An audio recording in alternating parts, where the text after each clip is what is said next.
কৃত্রিম বুদ্ধিমত্তার আগমনে প্রযুক্তির দুনিয়ায় অভাবনীয় বদল এসেছে। যে কাজ বছর কয়েক আগেও করা কষ্টসাধ্য ছিল তা অতি সহজেই হয়ে যাচ্ছে। সম্প্রতি গবেষকরা একটি এআই সিস্টেম তৈরি করেছেন যার মাধ্যমে মানুষের সঙ্গে প্রাণীজগতের কমিউনিকেশনের সমস্যা মিটে যাবে বলে দাবি করা হচ্ছে।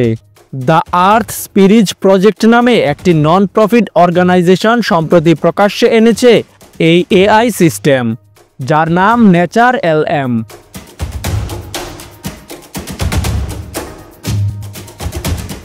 এই এআই মডেল এমনভাবে তৈরি করা হয়েছে যা প্রাণীজগতের কমিউনিকেশন ডিকোড করার ক্ষমতা রাখে। এর মাধ্যমেই মানুষের সঙ্গে প্রাণীজগতের ভাব বিনিময় সম্ভব হবে বলে জানিয়েছে ওই সংস্থা। নেচার এলএম ইতিমধ্যে প্রাণীজগতের কিছু প্রজাতির কথা শনাক্ত করতে সক্ষম হয়েছে। অর্থাৎ কোনো প্রাণী যে আওয়াজ করছে তার মাধ্যমে সে বিরক্তি প্রকাশ করছে না আনন্দ প্রকাশ করছে তা ধরতে পারছে ওই এআই মডেল।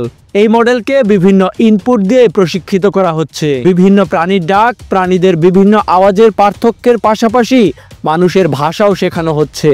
প্রাণীর ডাকের পাশাপাশি প্রকৃতিতে হওয়া বিভিন্ন শব্দের সঙ্গেও পরিচিত করা হচ্ছে নেচার এলএমকে।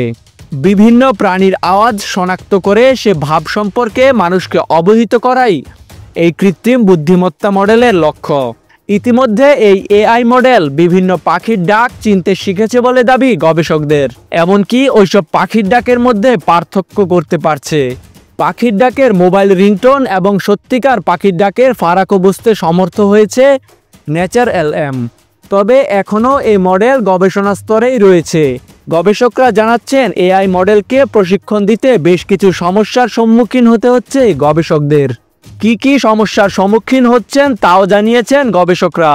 তারা জানাচ্ছেন মানুষের ভাষা এআইকে শেখানো তুলনামূলক সহজ, কারণ এই পদ্ধতিতে সোর্স এবং টার্গেট ল্যাঙ্গুয়েজ বোঝা যায়। কিন্তু প্রাণীজগতের সমস্ত ভাষা বা আদব কায়দা মানুষেরও অজানা। সে বিষয়ে আংশিক যে সমস্ত তথ্য পাওয়া যাচ্ছে তা দিয়েই চলছে প্রশিক্ষণ। তাজিম আশরাফ, বিডি আর্কাইভ।